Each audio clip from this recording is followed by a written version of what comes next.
요엘 2장 18절에서 32절 말씀. 그때 여호와께서 자기의 땅을 극진히 사랑하시어 그의 백성을 불쌍히 여기실 것이라. 여호와께서 그들에게 응답하여 이르시기를 내가 너희에게 곡식과 새 포도주와 기름을 주리니 너희가 이로 말미암아 흡족하리라. 내가 다시는 너희가 나라들 가운데에서 욕을 당하지 않게 할 것이며 내가 북쪽 군대를 너희에게서 멀리 떠나게 하여 메마르고 적막한 땅으로 쫓아내리니 그 앞에 부대는 동해로 그 뒤에 부대는 서해로 들어갈 것이라. 상한 냄새가 일어나고 악취가 오르리니 이는 큰 일을 행하였음이니라 하시리라. 땅이여 두려워하지 말고 기뻐하며 즐거워할지어다. 여호와께서 큰 일을 행하셨음이로다.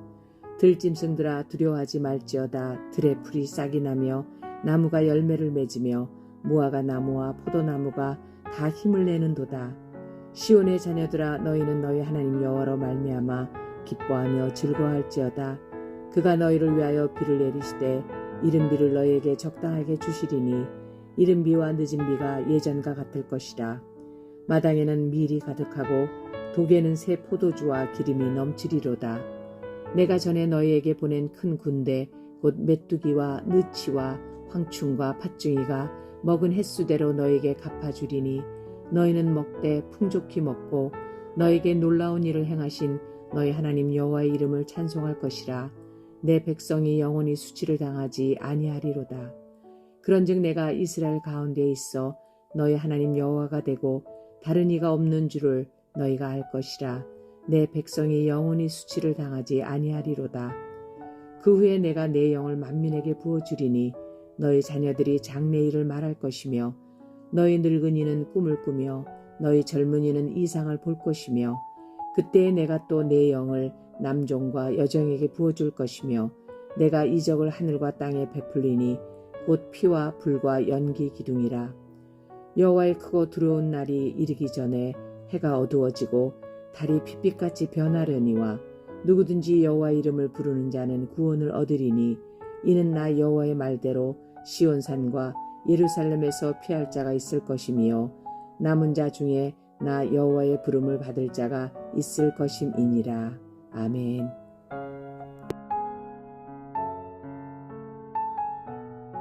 함께 기도하겠습니다. 하나님, 우리를 불쌍히 여겨 주옵소서. 그 긍휼의 은혜를 따라 나아갈 수 있도록 우리를 인도하시고 하나님께서 우리를 긍휼히 여기심을 통한 주신 은혜가 얼마나 큰 것인지 오늘 이 말씀을 통하여 다시 한번 고백하며 나아갈 수 있도록 우리에게 그 은혜를 더하여 주옵소서. 이 모든 말씀 예수님 이름으로 기도하였습니다. 아멘. 할렐루야. 우리를 사랑하셔서 우리를 회개하게 하시고 또 그 회개를 통해 주 앞에 나아갈 수 있는 은혜를 주신 우리 하나님의 이름을 높이 찬양합니다. 오늘 우리가 함께 나눌 말씀의 제목은 우리를 불쌍히 여기셨기에 라고 하는 말씀의 제목으로 오늘 본문이 시작되는 18절 말씀 그대로를 말씀의 제목으로 만들어 보았습니다. 지난주 토요일부터 요엘 말씀이 시작이 되었습니다.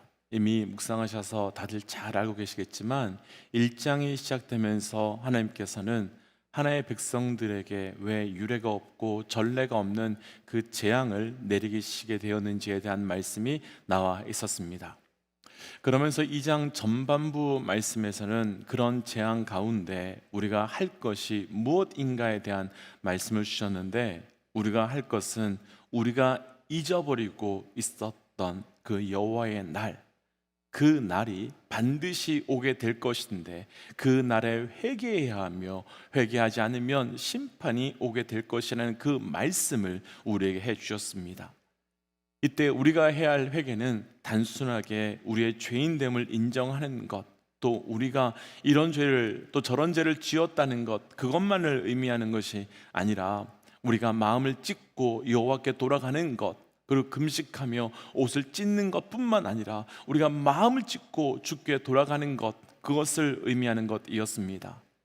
그 말씀 이후에 오늘 말씀이 시작되는데 오늘 말씀의 시작은 18절에서 그때에 여호와께서 그의 백성을 불쌍히 여기실 것이다 라는 말씀으로 시작이 됩니다.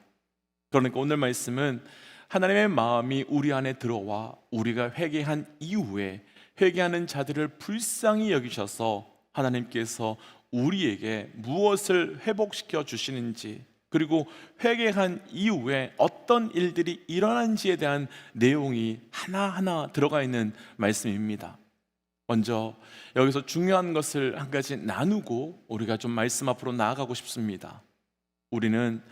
우리가 어떤 것에 대해서 회개를 하면 회개에 대한 대가로 무엇인가를 하나님께서 다시 회복시켜 주시고 다시 우리에게 무엇인가 부어주셔야 한다라는 생각하는 것이 있습니다. 그러나 그렇지 않습니다. 우리가 회개했기 때문에 하나님께서는 우리에게 무엇인가 다시 주시고 다시 부어주시는 것이 아닙니다.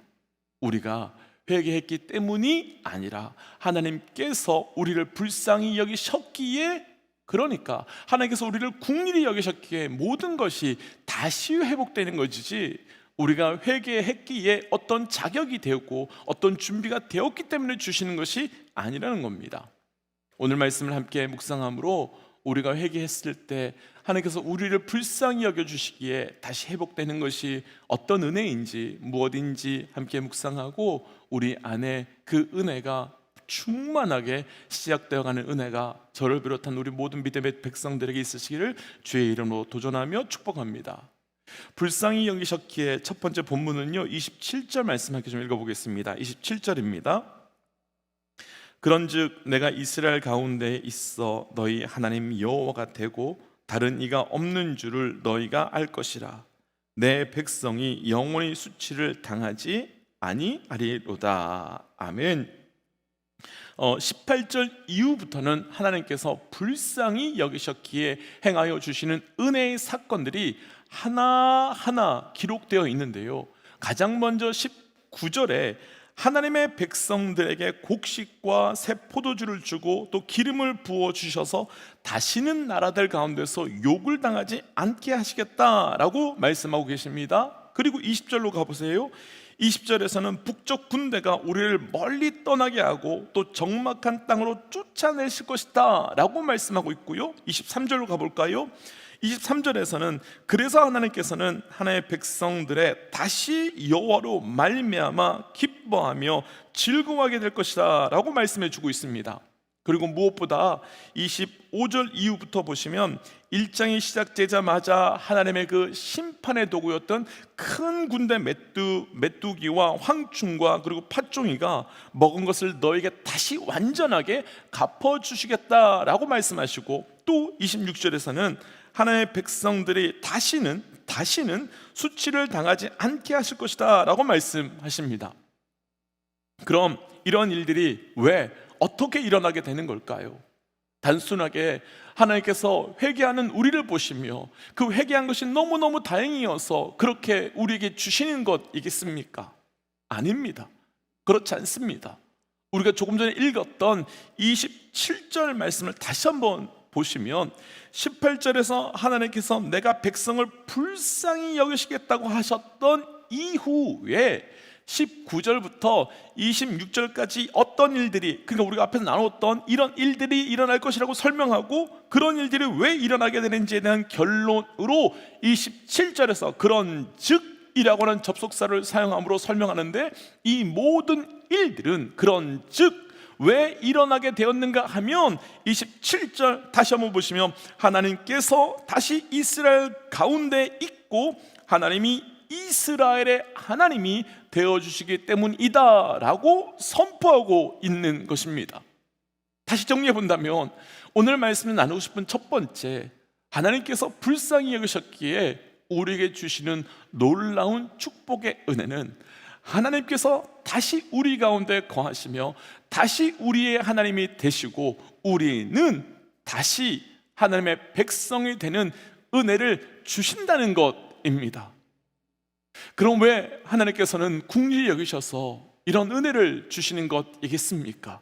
그 이유가 28절과 29절에 나오는데요, 말씀을 한번 보시면 그렇게 하나님께서 다시 우리 가운데 거하시면 다시 우리의 하나님이 되시고 우리는 다시 하나님의 백성이 되는 은혜의 사건이 있은 이후에 하나님께서는 하나님의 영을 하나님의 백성들에게 모두 다 부어주시겠다라고 말씀하고 있습니다.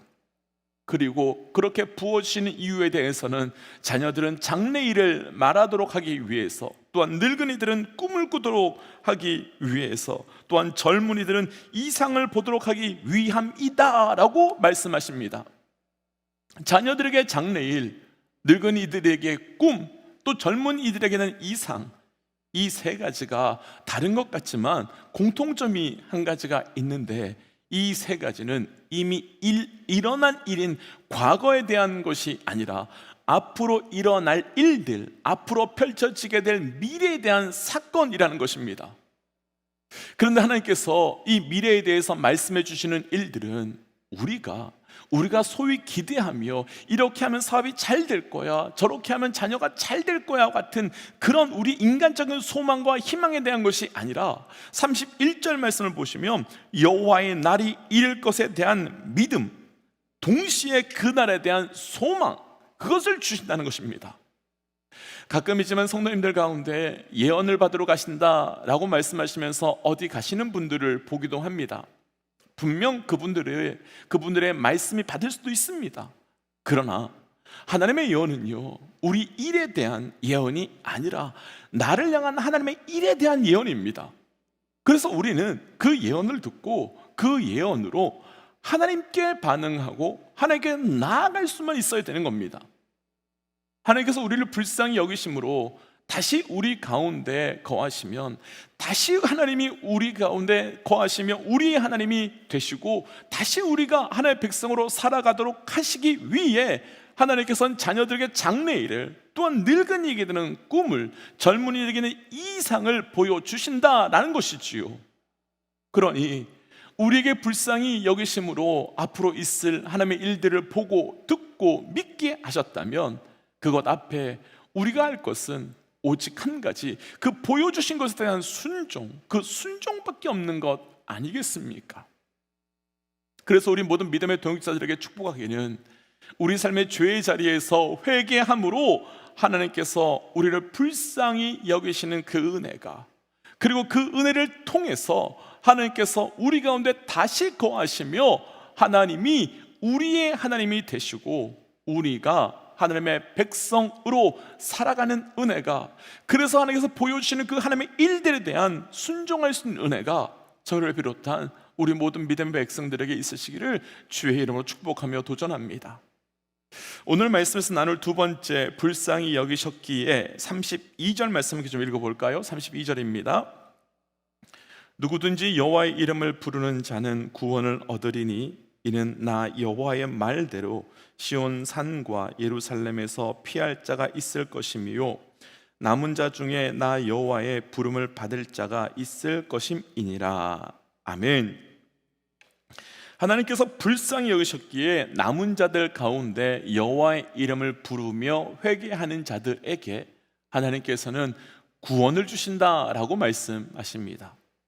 오늘 말씀에서 나누고 싶은 불쌍히 여기셨기에 두 번째, 하나님께서는 불쌍히 여기셨기에 그 이름을 부르는 자들에게 구원을 주신다는 것입니다. 먼저 이 구원의 은혜가 우리에게 충만하게 부어지시는 은혜가 있으시기를 주의 이름으로 축복합니다. 그러나 우리가 이 부분에서 오해하지 말아야 할 것이 한 가지 있습니다.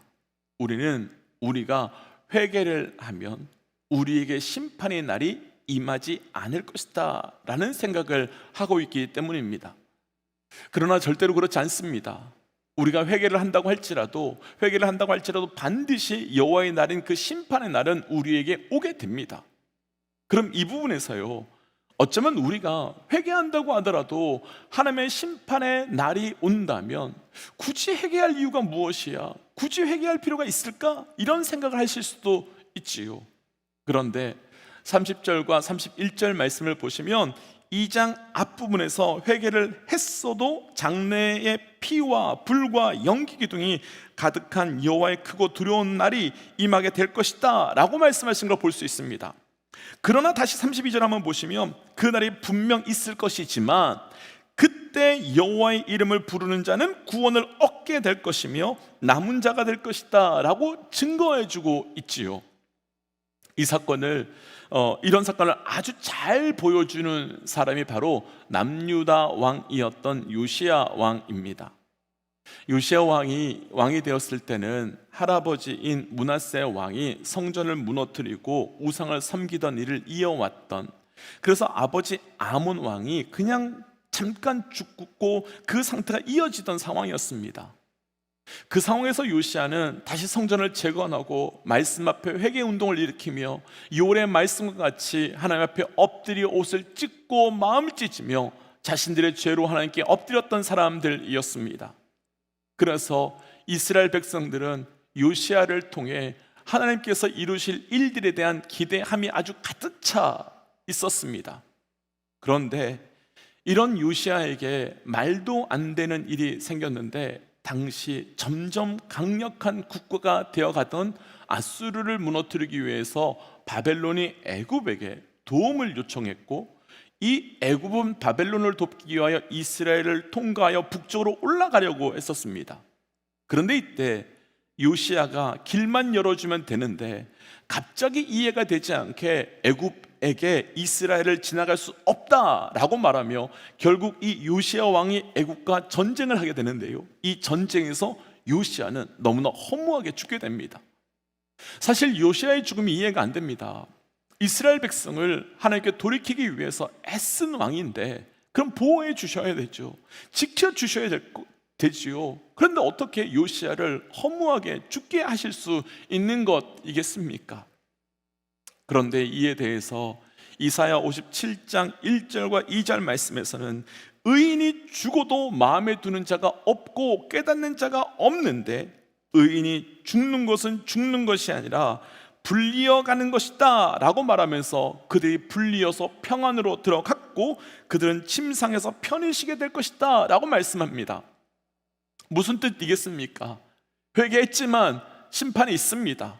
그런데 그 심판의 때 하나님의 긍휼하심을 얻은 하나님의 백성은 심판에서 보호하심을 받는다는 것입니다. 다시 요시야 이야기로 해보면요, 요시야가 이렇게 죽은 후 바로 다음부터 어떤 일이 벌어지게 됩니까? 이스라엘은 애굽에게 끌려다니게 되고 바벨론에게 멸망당하며 처참한 시간을 보내게 됩니다. 그러니까 하나님께서는 비참하게 죽었던 것이 아니라 애굽으로 혹은 바벨론으로 처참하게 끌려가 죽을 수밖에 없는 그 요시야를 불쌍히 여김으로 하나님께서 그를 평안으로 그 숨겨주시며 보호해 주셨던 사건이 애굽에서 죽은 사건이지요. 사랑하는 믿음의 동지 여러분, 하나님께서 우리에게 그 어떤 은혜를 주신 것, 그리고 구원해 주신 것, 우리가 자격이 되고 무엇을 했기 때문이 아니라 철저히 하나님이 우리를 불쌍히 여겨주셨기에 이루어진 은혜의 사건이라는 겁니다. 때문에 그것을 믿는다면, 그러니까 불쌍히 여겨주심으로 살아가는 은혜를 아신다면 우리에게 지금 모든 것이 얼마나 큰 은혜인지 고백하지 않을 수 없을 것입니다. 때문에 축복하기는 우리 하나님이 우리의 하나님 되심이, 또 우리가 구원의 은혜를 누림이 온전한 찬양과 기쁨과 감사의 이유 되어 살아갈 수 있으시기를 주의 이름으로 축복합니다. 그래서 이 시간 이렇게 기도하고 싶습니다. 하나님, 우리를 불쌍히 여겨주심으로 우리의 하나님이 되어주시고 또 우리를 하나님의 백성으로 삼아주시기에, 그리고 우리에게 그 구원의 은혜를 주심에 감사드립니다. 이제 그 불쌍히 여겨주심으로 주신 은혜를 기억하며 살아가게 하시고 오늘도 그 은혜로 살게 하여 주옵소서라고 함께 기도하겠습니다. 함께 기도할까요? 기도하지요. 하나님, 주신 은혜에 감사합니다. 하나님, 나를 불쌍히 여기셨기에, 나를 긍휼히 여기셨기에 그렇게 살아갈 수 있는 은혜를 주시고, 하나님 그 은혜를 통해 나아갈 수 있게 하신 것 감사합니다. 하나님, 오늘도 나를 긍휼히 여기시고 불쌍히 여기셨기에 주셨던 그 은혜를 붙들고 살아갈 수 있도록 인도하여 주시고, 하나님, 그래서 오늘도 하나님 그 주셨던 은혜로 한 걸음 한 걸음 나아갈 수 있도록 우리와 동행하여 동행하여 주시옵소서. 하나님 놀라운 은혜를 기대하며 소망합니다. 하나님 그 은혜 주옵소서. 그 은혜 주옵소서. 그 은혜 주시고 그 소망함을 더하여 주시옵소서. 하나님께 주신 은혜를 어떻게 표현할 수 있을지 정말 이루 말할 수 없습니다. 나를 불쌍히 여기시고 긍휼히 여기셨기에 하나님, 내가 다시 하나님의 백성이 되고 하나님이 우리의 하나님 되어주심에 감사합니다. 그를 통하여 주신 그 구원의 은혜를 누리며 살게 하여 주시고 또 그 구원의 은혜가 우리에게 온전히 고백되며 나아갈 수 있도록 우리와 함께 하시고 동행하여 주시옵소서. 이 모든 말씀 예수님 이름으로 기도하였습니다. 아멘. 사랑하는 믿음의 동역자 여러분, 하나님께서 불쌍히 여기시고 긍휼히 여겨주셨기에 얻은 은혜, 오늘도 그 은혜를 온전히 고백하며 살아갈 수 있으시기를 주의 이름으로 축복합니다. 함께 선포하고 또 삶의 자리로 돌아가지요. 하나님은 살아계십니다. 아멘. 승리하십시오. 함께 기도하겠습니다. 기도하지요.